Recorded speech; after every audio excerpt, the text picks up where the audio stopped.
तो इस लेक्चर में हम पढ़ेंगे विलयन के परासरण दाब के संबंधित उदाहरण। ठीक है, तो परासरण दाब के उदाहरण।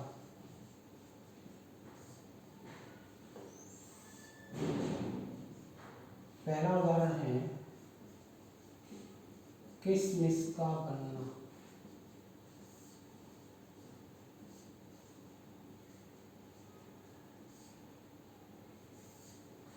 इसमें हम क्या करते हैं, एक पेट्री डिश में चीनी का घोल लेते हैं, चीनी का सांद्र घोल। ठीक है, उसमें हम अंगूर डाल देते हैं।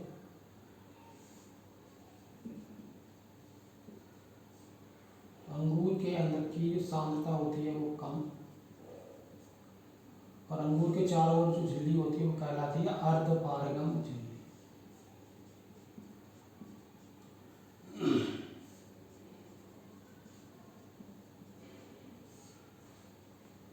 तो परासरण की क्रिया की डेफिनेशन क्या थी? दो विभिन्न सांद्रता वाले विलयनों को जब हम अर्धपारगम झिल्ली के द्वारा एक दूसरे के संपर्क में रखते हैं तो वो कम सांद्रता वाले विलयन से विलायक के अणु अधिक सांद्रता वाले विलयन की ओर गति करना प्रारंभ कर देते हैं।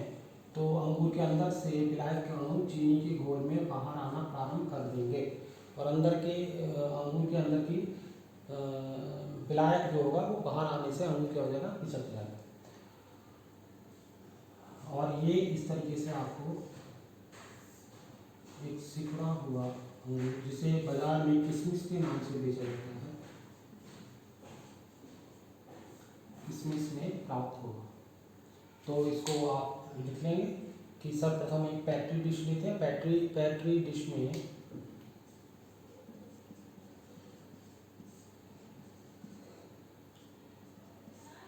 डिश में हम एक अधिक सांद्रता का घोल लेंगे, उसमें अंगूर डाल देते हैं। अंगूर की अंदर की सांद्रता कम होती है और चीनी की सांद्रता ज़्यादा होती है, जिससे और अंगूर के चारों की झिल्ली जो है वो अर्धपारगम झिल्ली का कार्य करती है, जिससे कम सांद्रता के विलयन चीनी के घोल में बाहर आना प्रारंभ करते हैं, अंगूर पिछड़ जाता है, फलस्वरूप हमको किशमिश की प्राप्ति होती है। इसकी भाषा लिख लेंगे, ये डायग्राम बना लेंगे।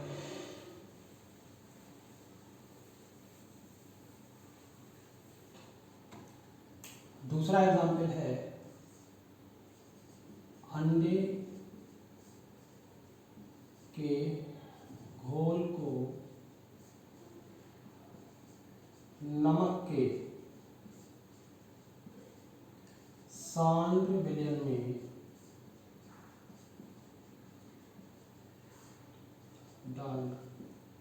डालने पर अंडा पिचक जाता है।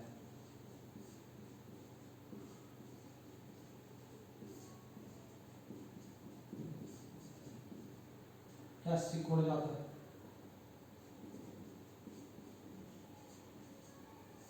ठीक है, कैसे? हम एक बीकर लेंगे,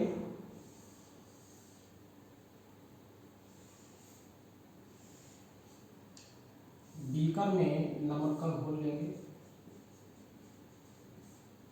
नमक का सांद्र घोल,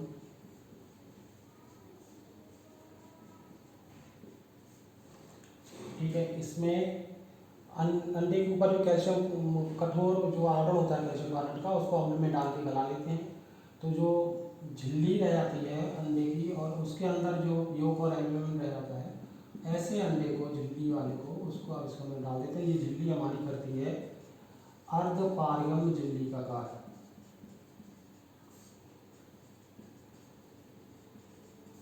ठीक है, नमक की सांद्रता क्या है, ज़्यादा।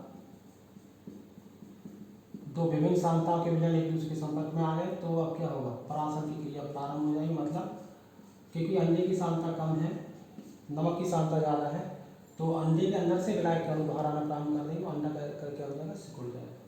इसको आप लिख लेंगे। लिखने का भाषा ये रहेगी, सर्वप्रथम बीकर में हम नमक का सांद्र घोल लेते हैं, उसके अंदर हम अंडे को डाल देते हैं, जिसके ऊपर से हमने कैल्शियम कार्बोनेट का घोल गला रखा है। तो क्या होता है, और वो जो झिल्ली होती है अंडे की, वो अर्धपारगम झिल्ली का कार्य करना प्रारंभ कर देती है। इस तरीके से परासरण क्रिया प्रारंभ होती है, अर्थात अंडे के अंदर से कम सांद्रता के विलयन से ब्लैक कण नमक के सांद्र घोल में आना प्रारंभ कर देते हैं और इस प्रकार अंडा घुल जाता है।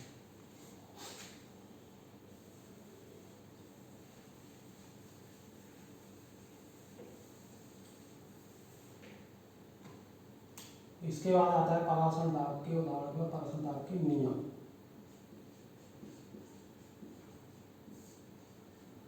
नियम में पहला नियम है बॉयल वांट ऑफ नियम।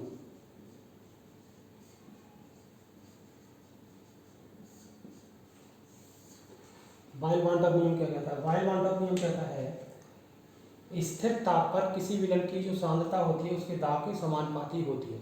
ठीक है, सांद्रता का मतलब होता है जैसे हमने 2 गिलास लेते हैं,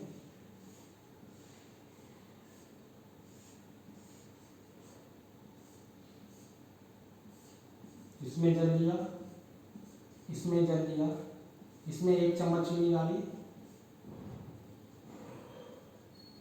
इसमें 10 चम्मच चीनी डाली। तो आम भाषा में आम आदमी के लिए ये वाला सॉल्यूशन कैसा होगा? 10 चम्मच वाला गाढ़ा, बोलेगा गाढ़ा सॉल्यूशन बना है, और ये कैसा बना है? पतला। तो हमारे लिए जो पतला है वो केमिस्ट्री वाले में होता है डाइल्यूट, जो सांद्र होता है वो कंसंट्रेटेड सांद्र बोलते हैं।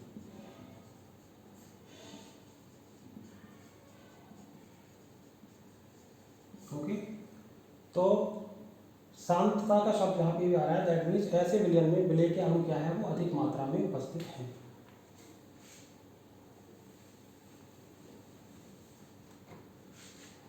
तो बॉयल वांट ऑफ नियम क्या है? स्थिर ताप पर किसी विलयन का परासरण दाब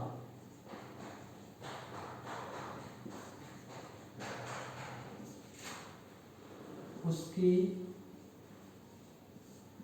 सांद्रता के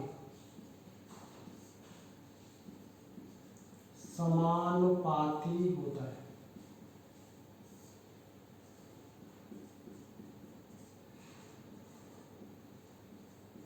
ओके, माना स्थिर सांद्रता स्थिर ताप T पर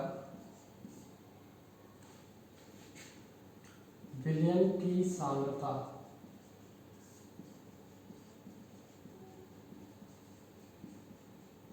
C तथा दाब P है, तो हम नियम के अनुसार लिख सकते हैं P समानुपाती C, और समानुपाती का चिन्ह हटाते हैं तो एक नियतांक लेते हैं, बराबर हो जाएगा KC। चूंकि C बराबर होता है N/V, समीकरण ये, तो समीकरण 3/2 से C का मान रख दीजिए, P बराबर KN/V, V को ट्रांसफर कर लीजिए, PV बराबर K × N, N का ट्रांसफर कर लीजिए तो PV/N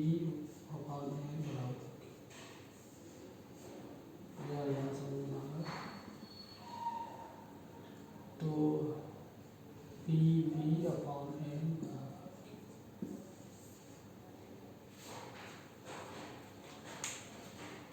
इसका स्क्रीनशॉट ले लीजिए और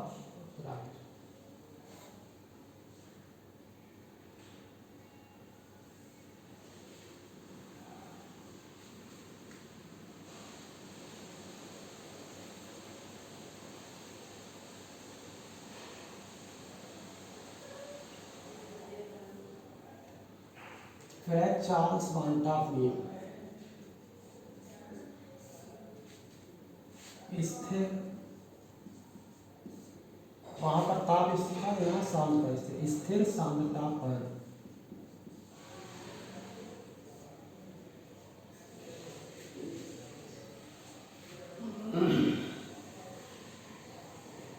किसी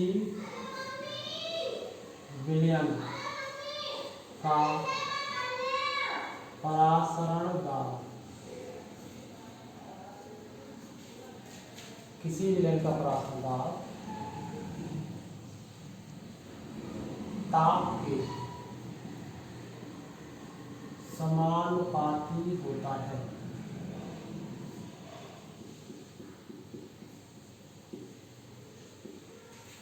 ओके, तो माना स्थिर सांद्रता C पर विलयन का परासरण दाब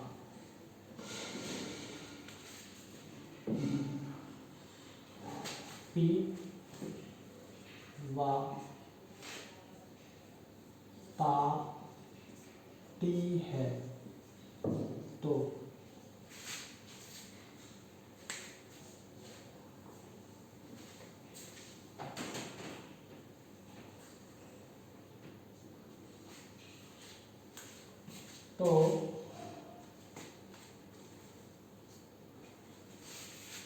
परिभाषा अनुसार लिखते हैं P समानुपाती T, समानुपाती का चिन्ह हटाएंगे तो K T, T रखा कीजिए तो P अपॉन T बराबर, ठीक।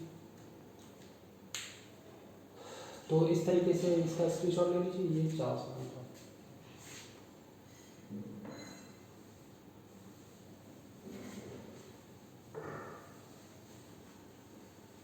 फिर आता है विलयन समीकरण।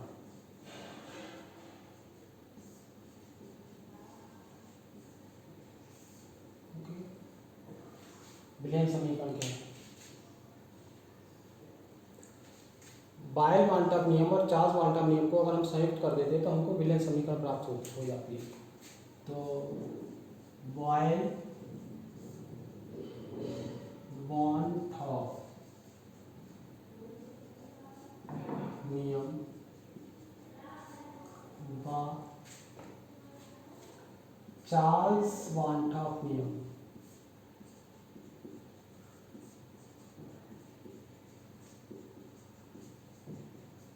को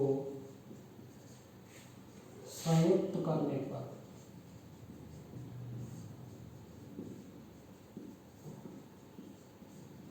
जो समीकरण प्राप्त होती है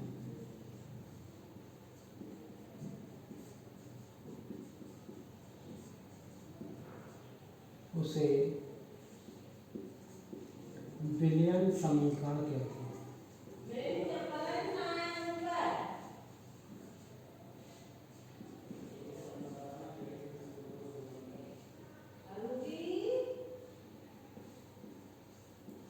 उसे विलयन समीकरण कहते हैं, ठीक है। तो हम जानते हैं कि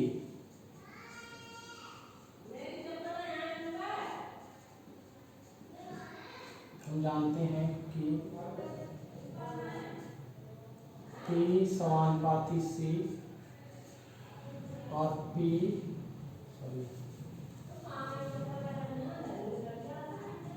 बॉयल वन ऑफ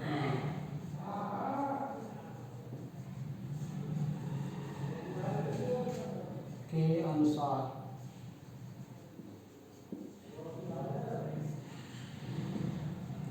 P समानुपाती C और चार्ल्स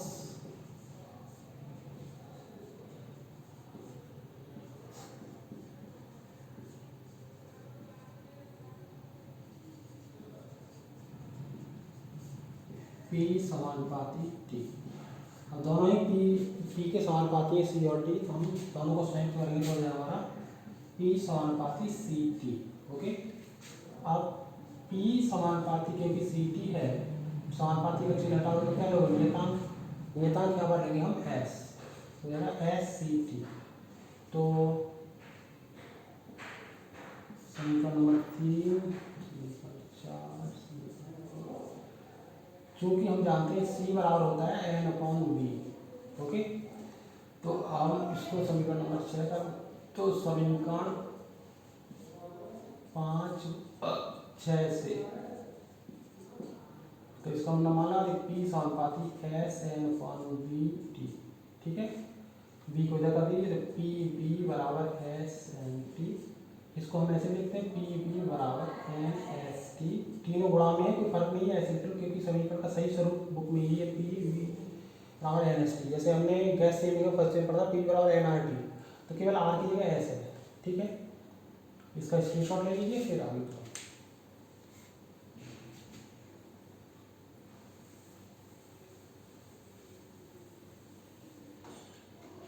इसके बाद है एक और मान होता है 6 7 8।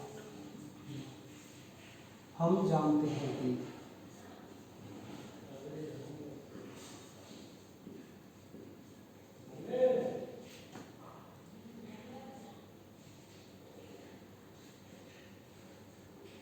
एन बराबर होता है डब्ल्यू बटे एन। मोलों की संख्या बराबर होती है पदार्थ का ग्राम में भार बटे अणु का। तो ये इसको समीकरण 10 कर दीजिए, तो समीकरण 9 बार 10 से,